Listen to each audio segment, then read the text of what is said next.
Bonjour à tous, c'est Charles et bienvenue dans Flashback, votre podcast qui retrace l'histoire des sports américains. Et aujourd'hui, épisode un petit peu spécial parce que, en effet, nous allons faire un épisode qui va être un petit peu plus long en raison d'un événement qui arrive cette semaine en NFL, à savoir la draft.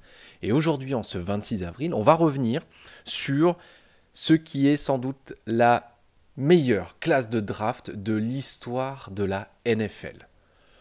On se replonge en 1983 dans les États-Unis de Ronald Reagan avec une NFL dominée en 1982 par les Washington Redskins de John Higgins. Cette année-là, ce sont les Baltimore Colts, à l'époque, pas encore à Indianapolis, qui ont le premier choix d'une draft qui restera à jamais dans l'histoire. Car par moins de 8 Hall of Famers, 42 Pro Bowlers, et aucune draft n'a fait mieux dans l'histoire. Alors, si vous devez retenir une seule chose de cette classe de draft, c'est bien qu'elle a été la classe de draft des quarterbacks. En 1983, en effet, plusieurs quarterbacks talentueux sont annoncés au premier tour. Et ce ne sont pas moins de 6 quarterbacks qui seront draftés lors de ce premier tour, un record jusqu'à présent inégalé dans une draft de la NFL. Alors, parmi les noms, je pense qu'il y en a quelques-uns que vous allez reconnaître parce que on compte John Elway, Todd Blackledge, Jim Kelly, Tony Eason, Ken O'Brien et Dan Marino. Tous ceux-là sont sélectionnés dans ce premier tour de draft. Et sur ces 6 quarterbacks, il y en a 4 d'entre eux qui joueront le Super Bowl et qui seront appelés au Pro Bowl, tandis que 3 d'entre eux seront introduits au Hall of Fame. La statistique la plus incroyable reste tout de même les 11 Super Bowls en 16 ans ayant compté au moins un quarterback de cette sélection. Et le premier d'entre eux n'est autre que John Elway, arrivé en provenance de Stanford, avec plus de 9 milliards de compteurs et 77 touchdowns lancés. Il est drafté par les Colts de Baltimore, mais ne veut pas jouer pour la pire équipe de la ligue. Plusieurs mois avant la draft, Elway et son agent ont entamé une campagne de communication afin de ne pas rejoindre les Colts et leur coach Frank Kush, réputé dur. L'option de rejoindre la Major League Baseball et les Yankees est même sérieusement discutée et mise sur la table. Finalement, après la draft, Elway est envoyé à Denver, chez les Broncos, en échange d'un package incluant notamment le lineman offensif Chris Hinton. Une situation dingue. Imaginez Trevor Lawrence faire ça, mais que voulez-vous ?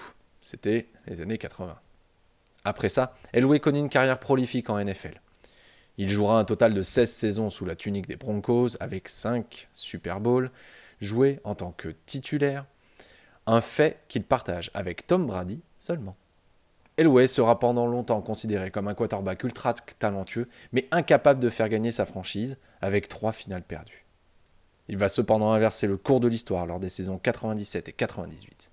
Alors qu'il part comme outsider face aux Green Bay Packers de Brett Favre, champion en titre, il va parvenir à combattre le mauvais sort. Il guide son équipe dans une finale épique remportée 31-24. Ce match reste l'un des plus gros upsets jamais réalisés lors du Super Bowl, alors que personne ne voyait un Elway en fin de carrière pouvoir remporter cette finale face au jeune Favre. Et comme Elway a pris goût à la victoire, bon, c'est vrai qu'il était temps. Il va réitérer l'année suivante avec un nouveau titre de champion pour les Broncos. Cette fois, c'est face à Atlanta et les Falcons qu'Elway va s'illustrer. Il est nommé MVP de la finale et prendra sa retraite après ce titre de champion. Elway quitte la scène avec 2 bagues, un titre de MVP, un titre du MVP du Super Bowl et 9 sélections au Pro Bowl. Pas mal quand même pour un quarterback dont Terry Bradshaw disait qu'il aurait mieux fait d'aller jouer au baseball. En choix numéro 7, par les Kansas City Chiefs, c'était pas encore les années Patrick Mahomes, mais cette année-là, c'est plutôt Todd Blackledge qui était sélectionné à la draft. Choisi donc à la 7e place, il fut le premier surpris, alors qu'il imaginait sortir plutôt en milieu de draft.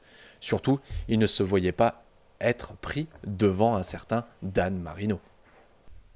Évidemment, les Chiefs allaient payer ce choix plus qu'osé, puisque Blackledge ne s'imposera jamais comme titulaire au sein de la NFL. Il passe 5 années à Kansas City, en restant principalement connu pour être le backup du quarterback Bill Keeney. Il passera ensuite 2 années chez les Steelers, avant de mettre un terme à sa carrière. Après cela, les Chiefs mettront une trentaine d'années avant de se jeter sur un quarterback au premier tour de la draft. Et cette fois, avec un petit peu plus de réussite, on doit dire. Merci Pat Mahomes. En 14e position, on retrouve alors Jim Kelly. Tout droit sorti de l'université de Miami, Kelly prévient son agent avant la draft. Il ne veut pas jouer pour des équipes au climat froid comme Green Bay, Minnesota ou Buffalo. Pas de chance. C'est les Bills qui le sélectionnent à la 14e place afin d'en faire leur quarterback. Mais lors de la réunion pour signer son contrat, le secrétariat des Chiefs commet l'erreur de lui passer un appel de Bruce Allen, general manager des Chicago Blitz, équipe de la United States Football League, USFL, concurrente directe de la NFL. Il convainc Kelly de quitter la réunion et de rejoindre l'USFL. Kelly se voit offrir le choix de sa future franchise et décide d'aller vers le soleil de Houston chez les Gamblers. Hallucinant d'imaginer cela aujourd'hui. Mais la faillite de la Ligue en 1986 va finalement faire venir Kelly en NFL, qui s'engage alors avec l'équipe qui l'avait drafté, les Buffalo Bills. Le quarterback devient immédiatement le leader offensif de la franchise avec la mise en place de l'attaque K-Gun No Huddle. Une formation en shotgun avec la particularité de réduire le temps entre les jeux afin de ne pas laisser la défense adverse s'organiser. Avec Kelly, les Bills vont connaître leurs plus belles années de l'ère du Super Bowl, mais aussi leurs plus grandes désillusions. De 1990 à 1993, la franchise de Buffalo va parvenir 4 années de suite au Super Bowl. 4 finales, mais aussi 4 défaites face aux Giants, Redskins et Cowboys par 2 fois. Des défaites gravées à jamais pour le 5 fois Pro Bowler Jim Kelly. Il quittera finalement les terrains après la saison 96 en ayant accumulé plus de 35 milliards, 237 touchdowns et 175 interceptions en saison régulière.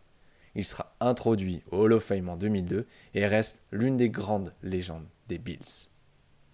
En 15e position, on va partir du côté des New England Patriots.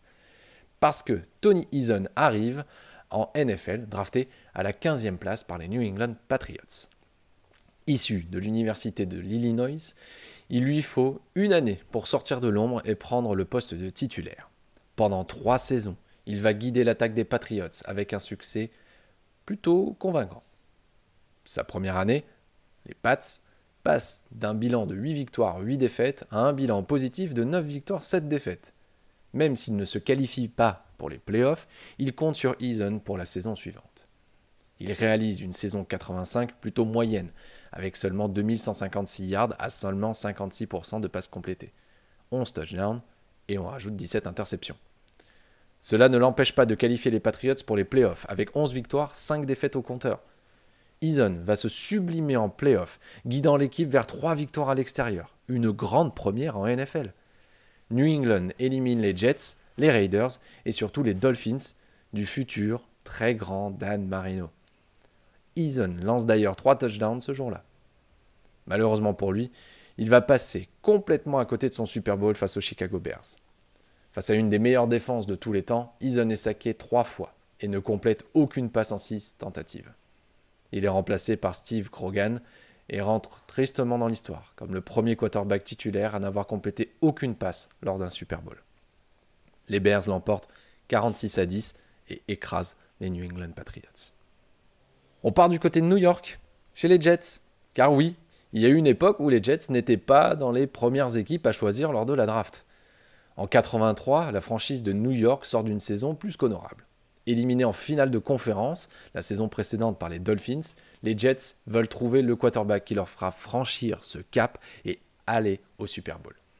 Ils choisissent donc Ken O'Brien, quarterback originaire d'une université totalement méconnue de UC Davis, alors que tout le monde les imaginait sélectionner Dan Marino.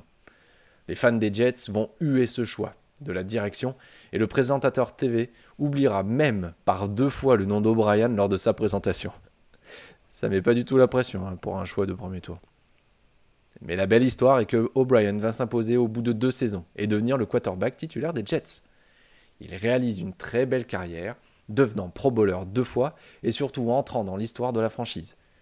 Il joue 124 rencontres de saison régulière sous la tunique des Jets pour un total de 24 386 yards complétés, 124 touchdowns et 95 interceptions.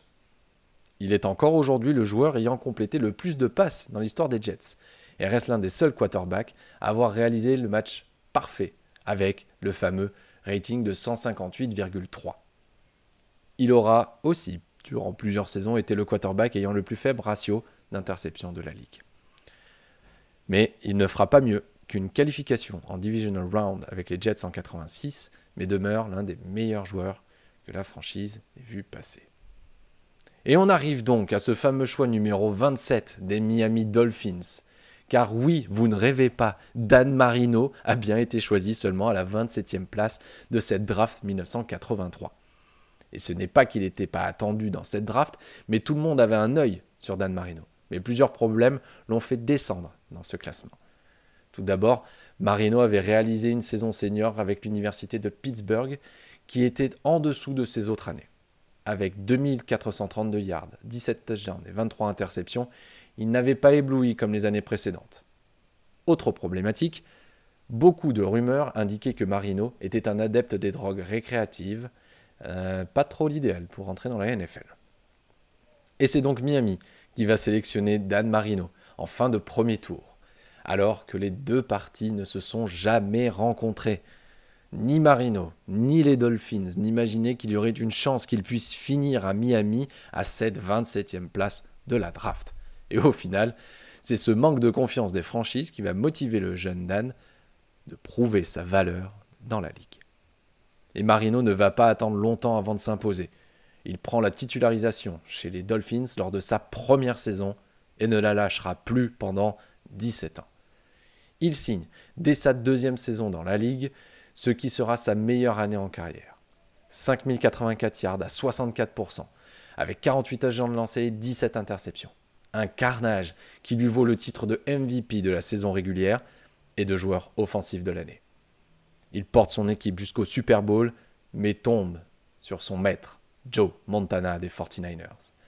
Marino lance 2 interceptions face à un Montana parfait avec 331 yards et 3 touchdowns. Les Dolphins perdent la rencontre sur le score de 38-16 et disent adieu au trophée Lombardi. Après cela, Marino s'impose comme l'un des meilleurs quarterbacks de sa génération. Il jouera un total de 242 rencontres de saison régulière pour 61 361 yards, 420 touchdowns et 252 interceptions. Malheureusement, il ne reverra plus jamais le Super Bowl, étant régulièrement éliminé au Divisional Round ou en finale de conférence. Il terminera sa carrière en 1999 et sera par la suite introduit au Hall of Fame comme le meilleur quarterback n'ayant jamais remporté une bague. Il détient un bon nombre de records dans la ligue, dont ceux du joueur ayant lancé avec le plus rapidement 200 touchdowns en seulement 89 matchs, ou celui du meilleur quarterback du Monday Night Football avec notamment 9654 yards complétés et 74 touchdowns lancés un lundi soir. Une vraie légende. Mais il n'y a pas que les quarterbacks dans cette classe de draft. En plus de ces 6 quarterbacks draftés lors du premier tour, cette draft 83 nous a offert une multitude de joueurs talentueux. Et justement, aux 5 Hall of Famers, outre Elway, Marino et Kelly, il y a aussi d'autres joueurs, et notamment en défense. Et on va parler un petit peu de ces joueurs, car oui, certes, les quarterbacks sont les plus importants, mais sans eux, ces quarterbacks-là n'auraient peut-être pas eu autant de succès. Et on commence tout de suite avec celui qui a été choisi juste après John Elway, Eric Dickerson. C'était le running back de l'université de SMU.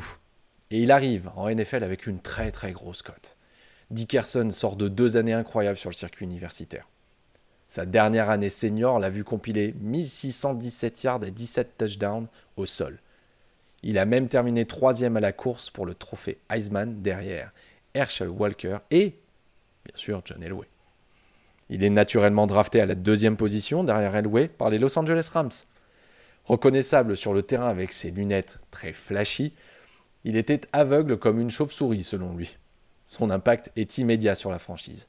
Le club passe d'un bilan de 2 victoires, 7 défaites à 9 victoires, 7 défaites dès 1983. Le running back réalise de son côté ce qui sera sa meilleure année en nombre de touchdowns, avec 18 touchdowns au sol et 2 à la passe ajoutés aux 1800 8 yards à la course et 404 dans les airs pour le joueur originaire du Texas. Il termine logiquement avec le titre de Rookie de l'année. Les Rams se qualifient pour les playoffs, allant jusqu'en Divisional Round après l'élimination des Dallas Cowboys. Ils tombent face aux Washington Redskins, complètement écrasés 51-7. Avec les Rams, Dickerson connaît les playoffs durant ses 4 années à Los Angeles. L'équipe ira même jouer une finale de conférence face aux Bears en 85. Et avant cela, Dickerson élimine à lui seul les Cowboys en parcourant 248 yards au sol et en marquant 2 touchdowns. Cependant, face aux Bears, une nouvelle fois dominés 24-0, les Rams se font éliminer aux portes du Super Bowl. Après la saison 85, Dickerson commence à avoir des problèmes en ce qui concerne sa renégociation de contrat. Les Rams, ne voyant pas d'issue, décident de le trader du côté d'Indianapolis. Un des plus gros trades de l'histoire à l'époque pour celui qui est alors nommé joueur offensif de l'année en 86. Le running back ne jouera qu'une saison avec les Raiders avant de terminer l'année d'après aux Falcons. Il n'est évidemment plus que l'ombre de lui-même, mais aura laissé une empreinte indélébile sur la ligue. Il termine sa carrière avec un total de 13 259 yards courus en saison régulière pour 90 touchdowns marqués. Nommé joueur de l'année en 86 et 6 fois Pro Bowler, il n'aura manqué qu'à Dickerson qu'un titre au Super Bowl. Et il sera logiquement intégré au Hall of Fame en 1999.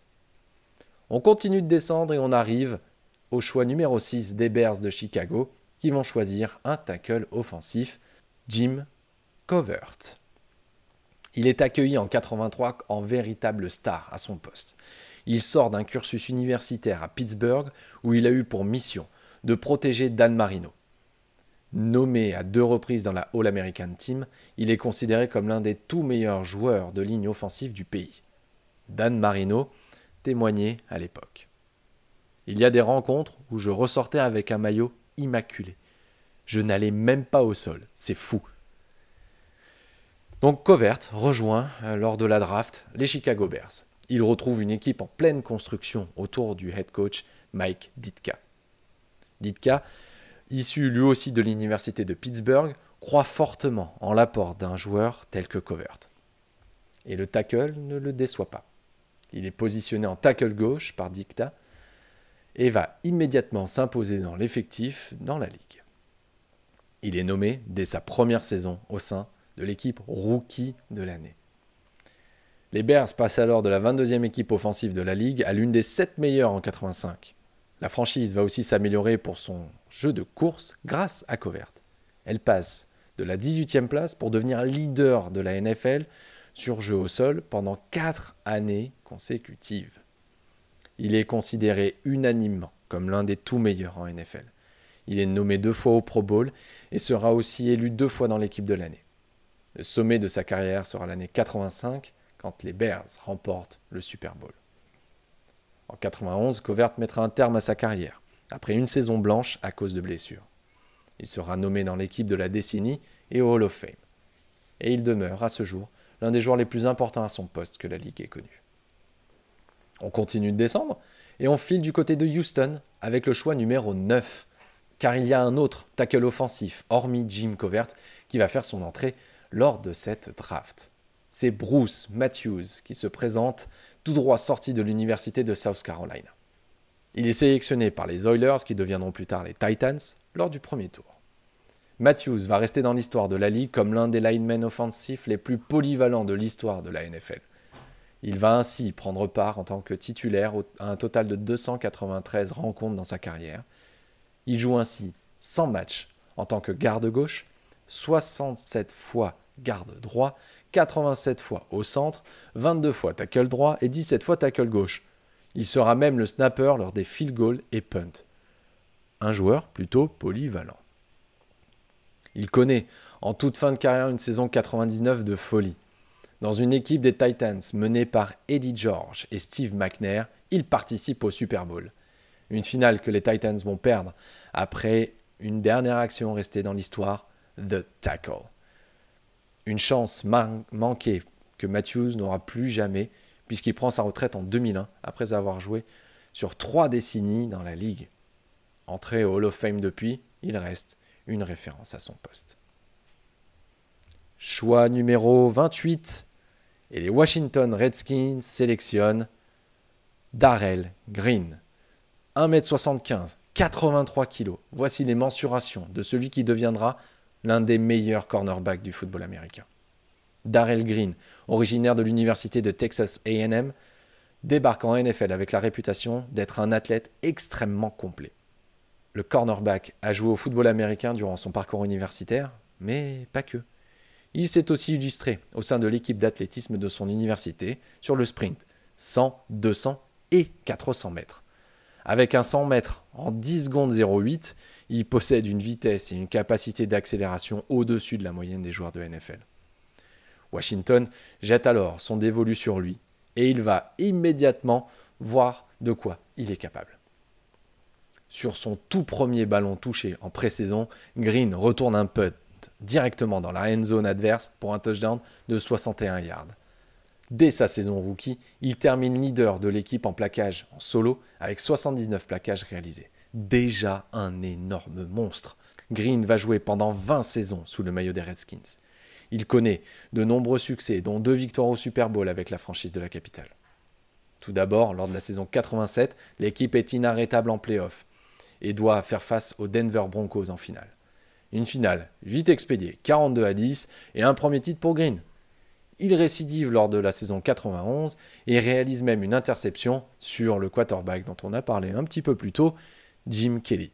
Et Washington l'emporte 37-24 et s'offre une deuxième bague.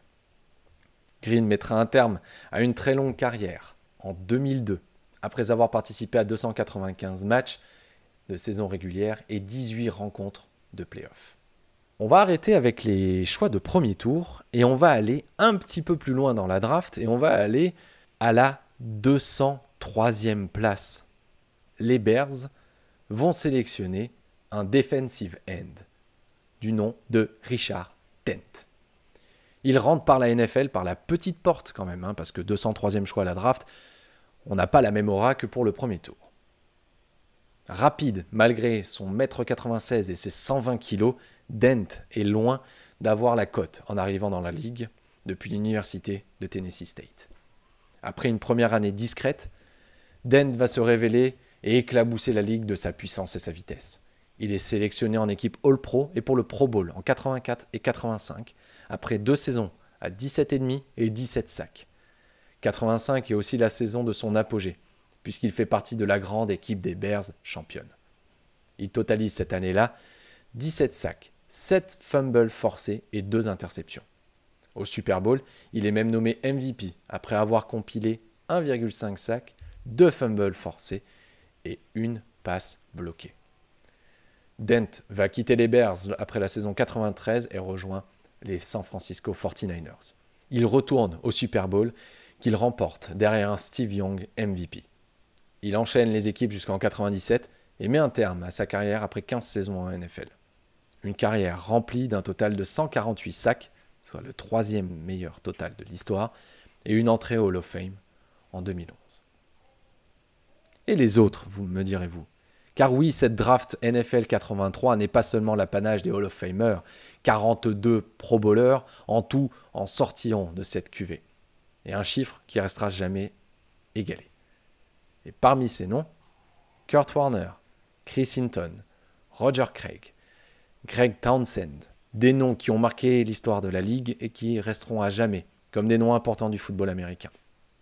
La sélection 83 attend toujours d'être égalée, voire battue. Nous verrons si cette cuvée 2022 sera du même acabit. J'espère que cet épisode vous a plu et on se retrouve dès demain pour un nouvel épisode de Flashback.